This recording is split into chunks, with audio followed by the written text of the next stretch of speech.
मेरे भाई साहब मुझसे 5 साल बड़े थे, लेकिन केवल 3 दर्जे आगे। उन्होंने भी उसी उम्र में पढ़ना शुरू किया था जिस उम्र में मैंने किया, लेकिन तालीम जैसे महत्व के मामले में वो जल्दबाजी से काम लेना पसंद ना करते थे। इस भावना की बुनियाद को मजबूत डालना चाहते थे, जिस पर आलिशान महल बन सके। 1 साल का काम 2 साल में करते थे, कभी कभी 3 साल भी लग जाते थे। बुनियाद ही पुख्ता ना हो तो मकान पायदार कैसे बने? मैं छोटा था, वो बड़े थे। मेरी उम्र 9 साल की थी, वो 14 साल के। उन्हें मेरी गंभीर और निगरानी का पूरा और जन्मसिद्ध अधिकार था। मेरी शालीनता भी इसी में थी कि मैं उनके हुक्म को कानून समझूं।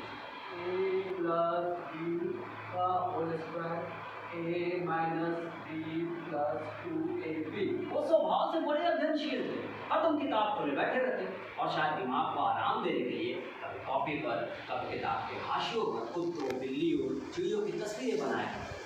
कभी कभी एक ही नाम के शब्द या वाक्य 10-20 बार लिख डालते। कभी एक ही शब्द को बार बार सुंदर अक्षरों में नकल करते। कभी ऐसे शब्द रचना करते जिसका ना कोई अर्थ होता, ना कोई सामंजस्य। मसलन एक बार मैंने उनके कॉपी पर ये इबारत देखी, स्पेशल, अमीना, दरअसल, भाई भाई, राधेश्याम, संयुक्त राधेश्याम। स्पेशल, अमीना, भाई भाई, राधेश्याम, संयुक्त राधेश्याम। ये सब 1 घंटे तक देखा। इसके बाद एक आदमी का चेहरा बना हुआ था। मैंने बहुत चेष्टा की कि इस पहेली का अर्थ निकालूं, लेकिन असफल रहा। साहस ही ना हुआ। अरे भाई, वो 9वीं जमात में थे, मैं 5वीं में।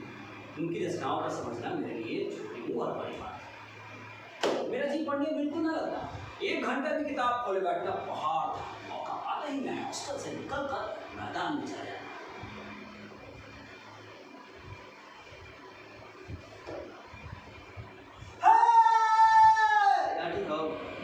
और वहां कभी कंकरिया से खेलता, कभी कागज के जहाज उड़ाता। और कहीं को साथी मिल गया तो पूछना है क्या, रुको देखो मेरे पास भी बल्ला है, रुको आता हूँ। कभी 4 दीवार से नीचे कूद रहे, कभी फाटक पर सवार उसे आगे पीछे चलाते हुए मोटर कार का आनंद ले रहे।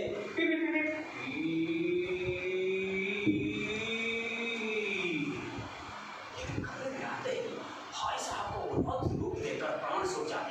उनका पहला सवाल होता, कहाँ गए?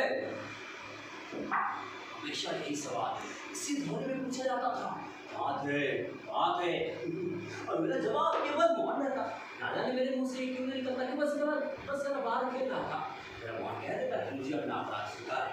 और भाई साहब को इसके सिवा कोई दूसरा इलाज ना था, इसलिए और रोष से भरे शब्दों में मेरा सत्कार है।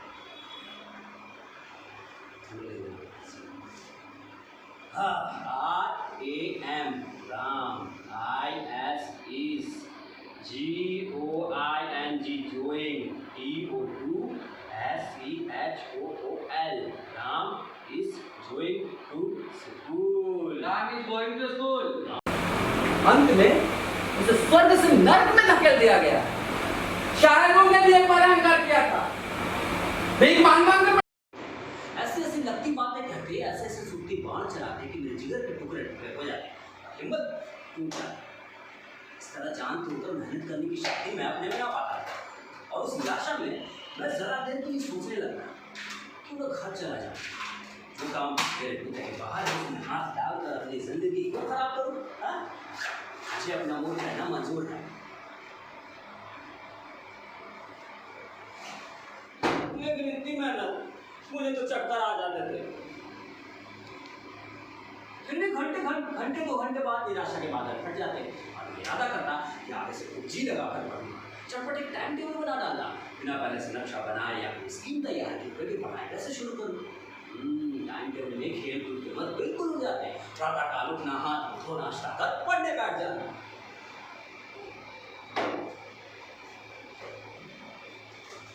6 से 8 तक अंग्रेजी, 8 से 9 तक हिसाब, 9 से 9:30 तक इतिहास, भोजन और स्कूल। फिर 3:30 बजे स्कूल से घर आकर आधा घंटा आराम।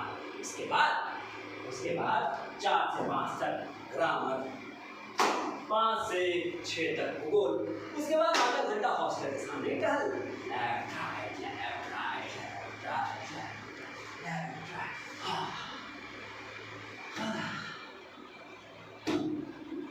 फिर 6 से 6:30 से 7 अंग्रेजी कॉम्पोजिशन, उसके बाद रात 8 से 9 तक अखबार, 9 से 10 हिंदी, 10 से 11 विविध विषय और फिर विश्राम।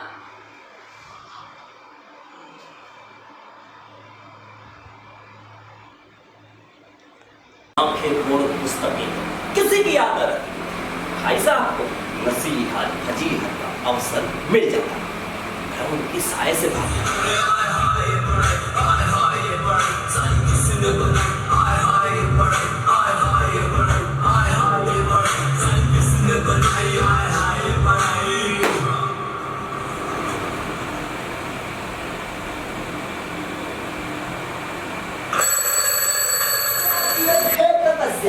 मुझे देखिए और जैसे खेलता भी रहा हूँ और दर्जे में अव्वल भी आ गया।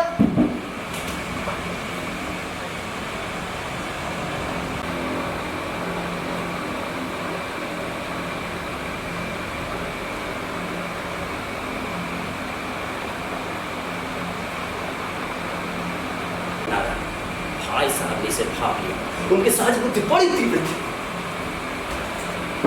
एक दिन जब मैंने भोर का सारा समय गुल्ली डंडे की भेंट करके ठीक भोजन के समय लौटा तो भाई साहब ने अभी सर तुम्हारे से फिर गए। इससे आदमी के जीवन में संयम आता है, इस पर दूसरों का स्नेह होने लगता है। नहीं तो शायद 100-200 पढ़ने की बात है। अरे तेज भी दौड़िए और धीरे धीरे भी।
खुशी आधी हो गई, काश मैं भी फेल हो गया होता तो भाई साहब को इतना दुख ना होता, लेकिन विधि की बात कौन टाले।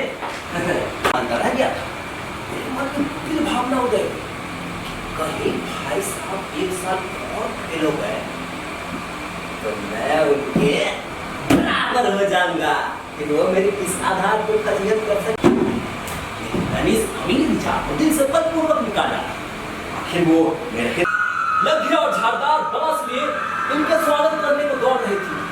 किसी को अपने आगे पीछे की खबर ना थी, सभी इस पतंग के साथ ही आकाश में उड़ रहे थे जहां सब कुछ समतल न मिला। सासा भाई साहब से मेरी मुठभेड़ हो गई। एक जमाना था कि लोग 8वां दर्जा पास करके नायाब तहसीलदार हो जाते थे। मैं अव्वल दर्जे के डिप्टी मजिस्ट्रेट और सुपरिटेंडेंट। मैं जानता हूं